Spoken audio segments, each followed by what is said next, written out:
Yeah, it'd be good to get back with the guys and do a Kobe. Put a shirt on. What's up, Trey? Booch, we're doing a podcast. Come on. My first impression, I feel like he put up like one of those crazy games. It was like 26, 12, and 10 or something. It was like one of those wild games. And I was like, this dude does everything. I thought when he first got here, really quiet guy. Like, didn't say a lot early on. Obviously, as a new guy coming into a new situation could be like that. I think as he's rolling, the team's grown, he's starting to come out of his shell a little more, I guess. His ability to control the game, seize the floor, makes everybody around him better. We're just boosting each other's egos and shit. That's all this is. Like, usually there's not multiple playmakers, I feel like, on the floor that are trying to find other guys. And so, yeah, it's definitely nice playing with another playmaker. I think when the trade happened, like, you know, obviously with moving past and things like that, you know, we had guys leaving, guys coming in. It was easy, like an easy situation to adapt to. And I think you, like Kev, Zach as well, like easy fitting in. The last, 2-3 weeks, we've really seen this team, and you especially, come together and bond. And we've gone on big winning streaks. We've made a good run lately, so hopefully that keeps flowing on to the rest of the season. I think it was Summer League in Vegas. We were supposed to play, but neither of us were playing that game. It was like the last game of Summer League.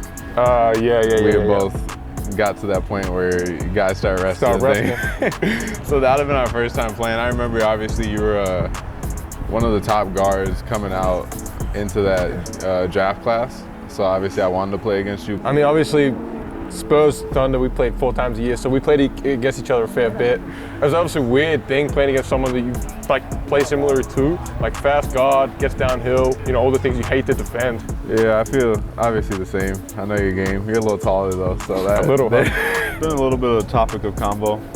My height, I don't know.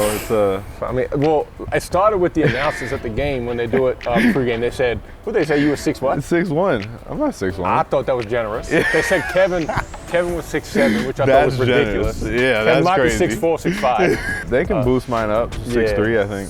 See, this is where we're not gonna lie. 6'1" is very generous, I think. I think my man Trainee should just take that and run with it. So what do they say for you? Because I feel 6'8". 6'8" is pretty correct. Do they say that? Yeah, they say 6'8" from Australia. So talking about Australia, how was it representing your country on the good question, the level, like in the Olympics? Yep. How was that? A lot of fun.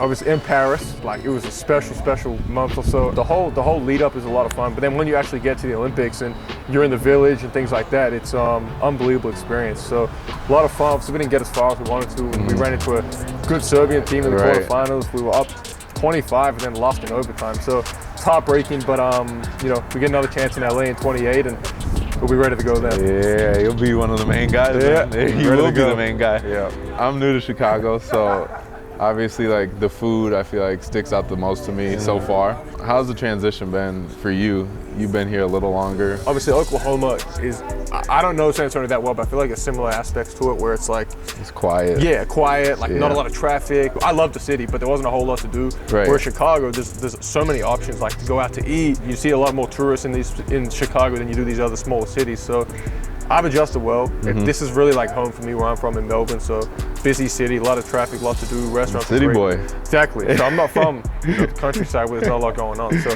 this is more like home for me. Yeah, well, how's it been like for you? It's been really good.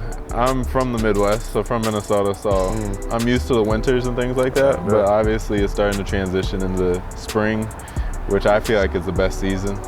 You kind of get like the 70s, nice weather. It is getting nice. Flowers start blooming, things like that. So I'm enjoying it. It's been really good food, but I feel like the people is what has made it such an easy transition. Like everyone just giving recommendations, where to go, things to do, things like that. So yeah, it's been really good, really easy. It obviously sucks anytime you get hurt, like at any point in the season, but I think when you're playing well as a team and individually, it's a little worse. And obviously no one wants to get hurt ever, but I think when you're rolling, you finally get it rolling as a group. We'd won 3 in a row. We beat 2 tough teams on the road.